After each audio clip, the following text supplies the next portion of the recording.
Nuevamente estamos a lunes y empezamos la segunda semana en esta serie de 5 semanas en los que vamos a meditar, en este caso, en la segunda parte de la epístola a Filemón.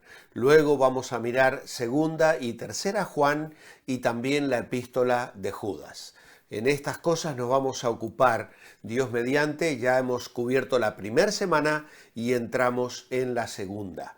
Ayer Tony volvió a darnos una perspectiva maravillosa sobre la epístola a Filemón bajo el título La libertad del perdonado. Y él nos ayudó a profundizar en el alcance del perdón desde 3 puntos de vista: el culpable, la víctima y el mediador.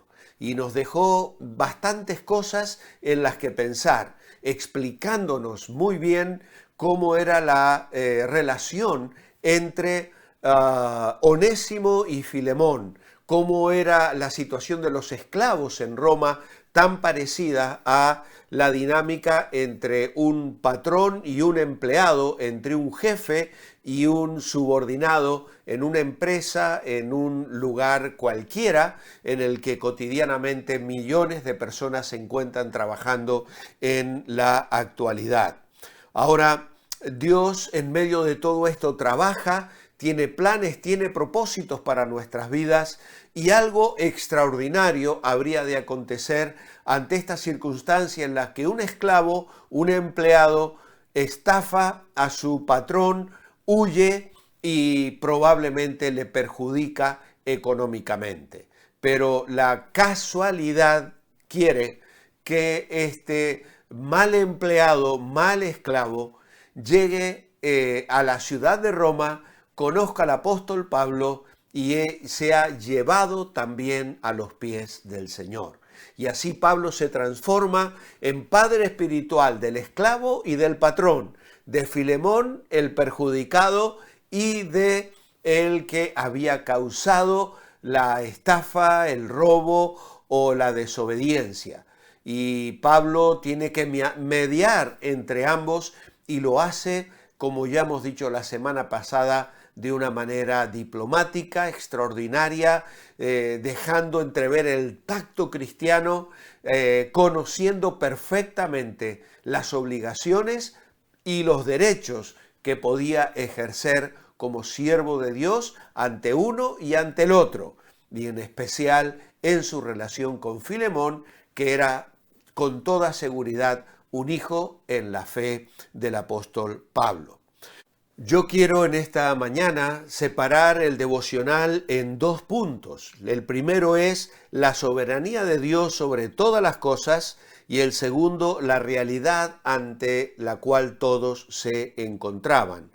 Vamos a leer el versículo 15 y 16 de Filemón, donde dice tal vez, o la versión 60 dice porque quizás para esto. Tal vez por eso Onésimo se alejó de ti por algún tiempo, para que ahora lo recibas para siempre, no ya como esclavo, sino como más que esclavo, como hermano amado mayormente para mí, pero cuánto más para ti, tanto en la carne como en el Señor. Luego también tenemos 2 citas para leer, Filipenses capítulo 1, versículos 12 al 16, donde Pablo escribe a los filipenses para explicarles la situación que él está experimentando al estar en la cárcel en Roma, y cómo él se goza de saber que Dios está en control de todas las cosas y cómo el evangelio está siendo proclamado a pesar de sus cadenas. Y luego también Génesis 50, 20 al 21, donde José habla a sus hermanos afirmando la convicción de que no habían sido ellos los que le enviaron a Egipto, sino que Dios lo había permitido para traer bendición para toda la familia, y les habla de una manera que consuela y fortalece sus corazones, y además les promete ser el sustento de su vida y la de sus hijos. La soberanía de Dios sobre todas las cosas. En Filipenses 1, Pablo les dice a los filipenses, todo está bajo control. Qué tremenda seguridad tiene el creyente que vive en la voluntad del Señor, descansar en que Dios ordena las situaciones de su vida. Todo está bajo control. Pero luego, la seguridad de Pablo de estar en la voluntad de Dios. Estoy seguro, Dios me puso aquí. Esa es la otra idea que transmite Pablo cuando les habla a los filipenses como les habla al decirles que las circunstancias en las que me han visto envuelto han redundado para la extensión del Evangelio. Y finalmente Pablo les dice, estoy feliz, el Evangelio progresa.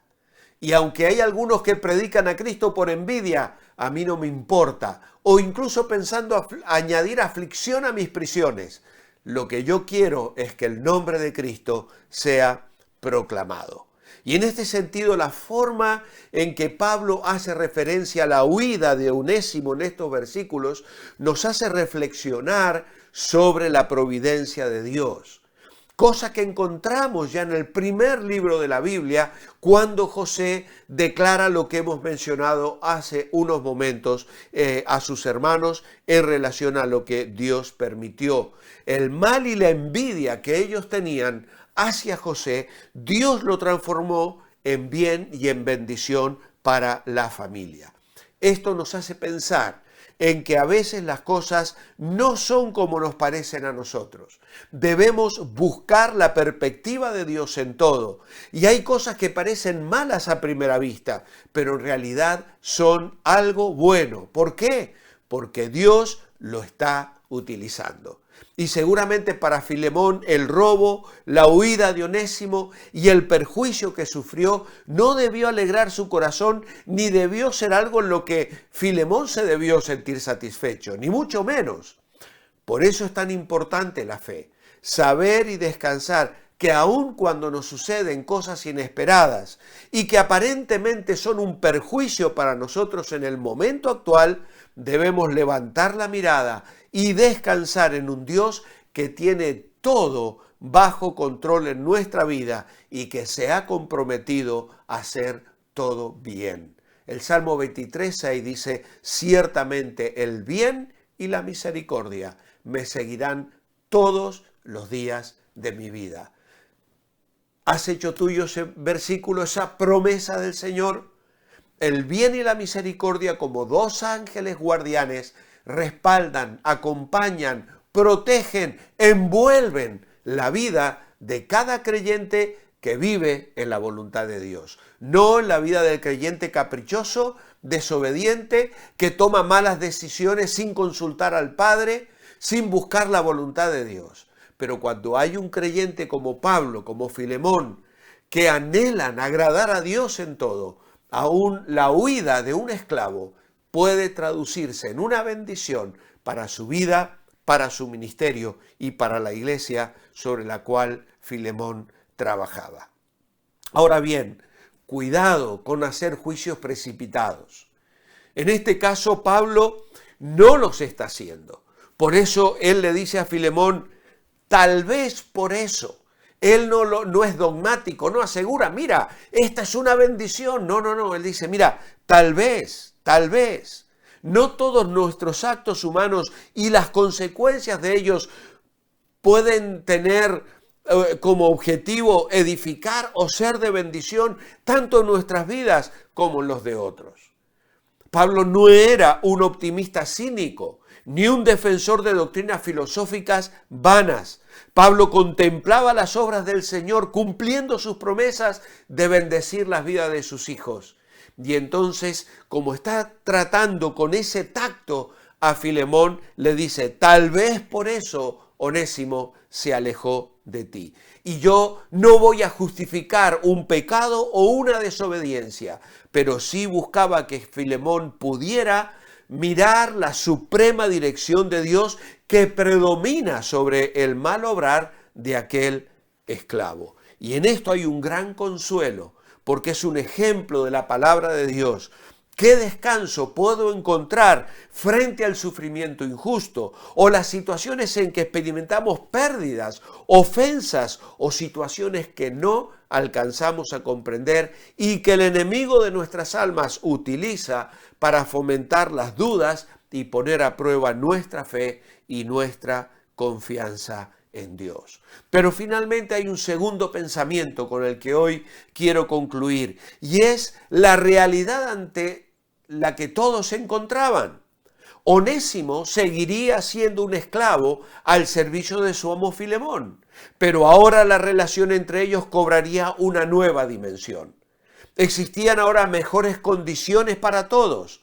Onésimo regresaba como un siervo nuevo y debía justificar la recomendación de su padre espiritual, el apóstol Pablo, y ya no serviría a su amo por temor, sino por amor cristiano. Y esto abría una etapa completamente nueva en la relación de trabajo, en la que el diálogo y la obediencia para las tareas cotidianas estarían revestidas de la comunión con Cristo. Pero Onésimo seguía siendo propiedad de Filemón. Y Pablo respeta los derechos de Filemón y no le obliga a ser generoso.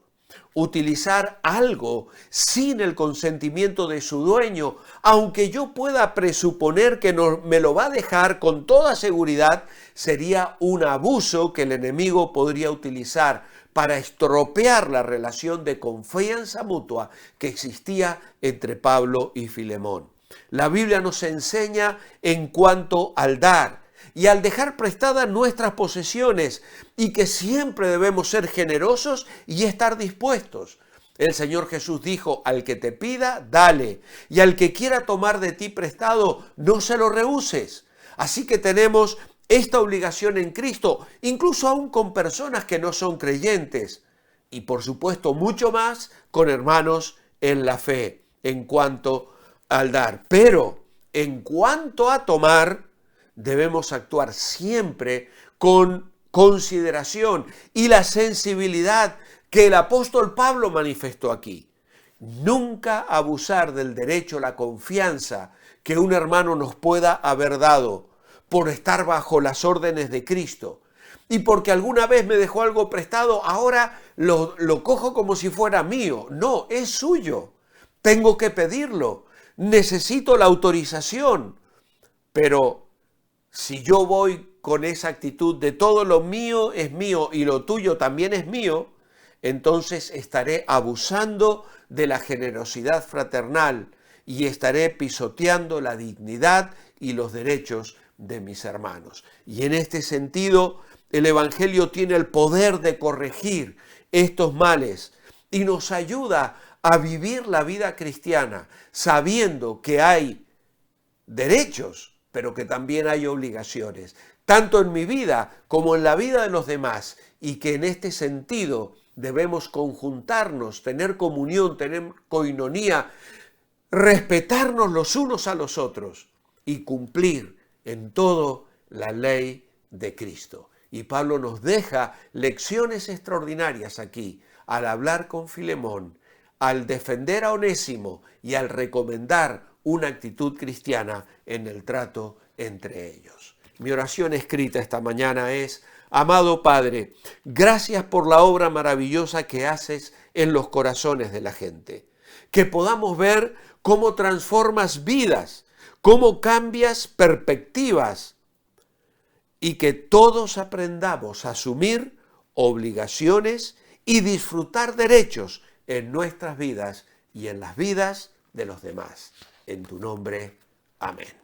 Que el Señor nos bendiga, que aplique todo esto a nuestra vida y a nuestro corazón, mientras a lo largo de este día nos mantenemos bendecibles.